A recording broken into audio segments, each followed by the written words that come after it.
কেমন মনে হয় কর্মী সমাজ? আপনাদের কেমন লাগছে বলুন। 2021 সালে টোপটা ফেলা হয়েছিল,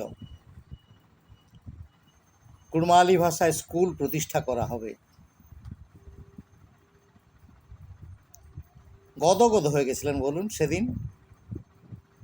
কত পোস্ট, কত বড় বড় মানবিক মুখ, দেখুন কত কি করে দিচ্ছে, করে দেবে, আমাদের ভাষায় স্কুল হচ্ছে, স্বীকৃতি পেয়ে গেল। তারপর 5 বছর কেটে গেল, হয়েছে একটাও স্কুল? কোথায় হয়েছে বলুন না? কে কে স্কুলে যাচ্ছেন? আবার চলে এসেছে ভোট। জানেই সমাজ খুব আবেগপ্রবণ, অল্পে এরা গদগদ হয়ে যায়। আবার টোপ দিয়ে দেওয়া হয়েছে।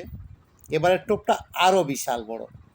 কে কে পড়াশোনা করতে চায় বলুন, সেইখানে শিক্ষক নিয়োগ করে পঠন পাঠন চালু করে দেওয়া হবে। আচ্ছা বলুন তো, কোথায় বলা আছে যে আগে যাচাই করে নেওয়া হবে কে কি পড়বে, কোথায় পড়বে, তারপর শিক্ষক নিয়োগ করা হবে? কোথায় করা হয়েছিল? পৌরসভায় না গ্রাম পঞ্চায়েতে? কোথায় এটা করার নিয়ম হয়েছিল আগে স্কুল প্রতিষ্ঠার আগে? এই যে বিশ্ববিদ্যালয় হচ্ছে, কলেজ হচ্ছে, কজন জিজ্ঞাসা করতে গেলেছিল আপনারা কি পড়বেন? তাহলে কলেজ করে দেবো, বিশ্ববিদ্যালয় করে দেবো।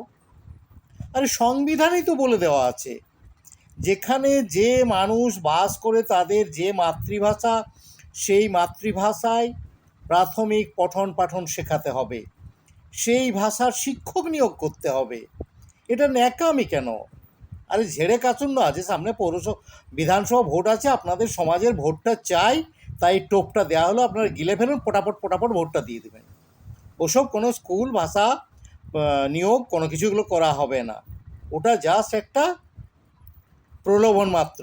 তারপরে আমাদের দলের যারা চটি চাটা আছে, তারা ওটাকে নিয়ে চটি চাটতে চাটতে ঢাক ঢোল পিটিয়ে আপনাদেরকে ফুলিয়ে ফাঁপিয়ে এমন অবস্থায় পৌঁছে দেবে যে আপনারা গদগদ হয়ে বলুন অনেক কিছু পেয়ে গেছি।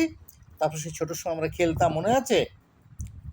চ্যাং ধর ব্যাংটি, তো ব্যাংটি ধরিয়ে ছেড়ে দিচ্ছে, ধরে ফেলুন ব্যাংটি, এবার আবার ব্যাংক ধরে ফেলুন।